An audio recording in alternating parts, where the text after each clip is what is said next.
This is the Dallas Morning News. It's Friday, November 14th. Sunny and warm today with a high of 85, clear skies tonight with a low of 63. The weekend will be a near carbon copy of that with highs on Saturday and Sunday in the mid-80s and lows in the mid-60s.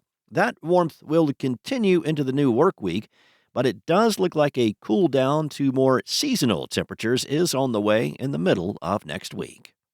Here are today's headlines. Will Matthew McConaughey run for Texas governor in 2026? The Uvalde-born actor has publicly mused about a gubernatorial campaign in the past, but rumors around him entering the race have reached a new fever pitch as signage reading McConaughey for governor was recently spotted in Austin. A viral clip posted to TikTok showed tents with a political banner, American flags, and a blown-up photograph of McConaughey's face. The 56-year-old McConaughey told People back in September his political future remains to be determined. The full scope of contenders vying to be Texas's next governor will come into clear view after December 8th, when the filing period closes for the March midterm elections. So far, Governor Greg Abbott has announced his re-election campaign. State Representative Gina Hinojosa of Austin and Houston businessman Andrew White have entered the race on the Democratic side. If McConaughey did enter electoral politics, it is unclear if he'd register as a Democrat, Republican, or third-party candidate. In other news, Baylor Athletic Director Mack Rhoades is taking a leave of absence for personal reasons, a university spokesperson confirmed to the Dallas Morning News Thursday. Rhoades also stepped down as chair of the College Football Playoff Selection Committee. He began his leave Wednesday, a day after the weekly CFP rankings were released. A university spokesperson told the News Rhoades' leave is unrelated to a sideline incident that occurred with Baylor tight end Michael Trigg during the Bears' September 20th game against Arizona State.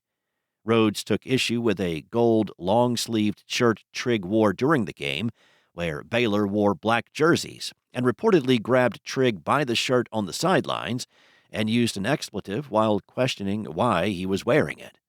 The incident led to a heated exchange involving Rhoades, head coach Dave Aranda, and tight ends coach Jared Anderson. Baylor is conducting an investigation into separate allegations, which the university was made aware of on November 10th. The allegations do not involve Title IX violations, NCAA rule violations, student welfare, or the football program. The university declined to comment further on the nature of the allegations. Next up, in a major breakthrough, the Dallas Police and Fire Pension Board voted Thursday to accept the terms reflected in the city's September 26th offer and move toward a resolution between the two sides. The board's approval came with a caveat. The deal would be subject to the acceptable finalization and negotiation, as well as the finalization of a comprehensive settlement agreement by the city and the pension board, according to a motion made by Rob Walters, a mayoral appointee to the board, who has been part of negotiations between the city and the pension system for months. The board narrowly approved Walters' motion 6-5. The city has not publicly released the agreement. David Kelly, another mayoral appointee, expressed optimism Thursday. A settlement could stabilize long-standing tensions between the city and the pension system that have persisted since 2017 and stem from risky investments made by a previous board devoid of financial experts, and a run-on-the-bank almost collapsed the pension. City Manager Kimberly Beiser Tolbert said the vote was a step in the right direction for all stakeholders. And a Dallas architecture firm is headed into enemy territory. HKS, a global architecture firm, was picked Thursday to design the new stadium for the NFL's Washington Commanders.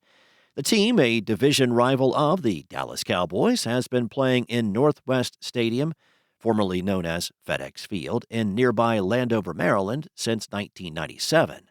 HKS was also the designer for some of the NFL's biggest venues, including the Cowboys' AT&T Stadium in Arlington, SoFi Stadium near Los Angeles, and U.S. Bank Stadium in Minneapolis.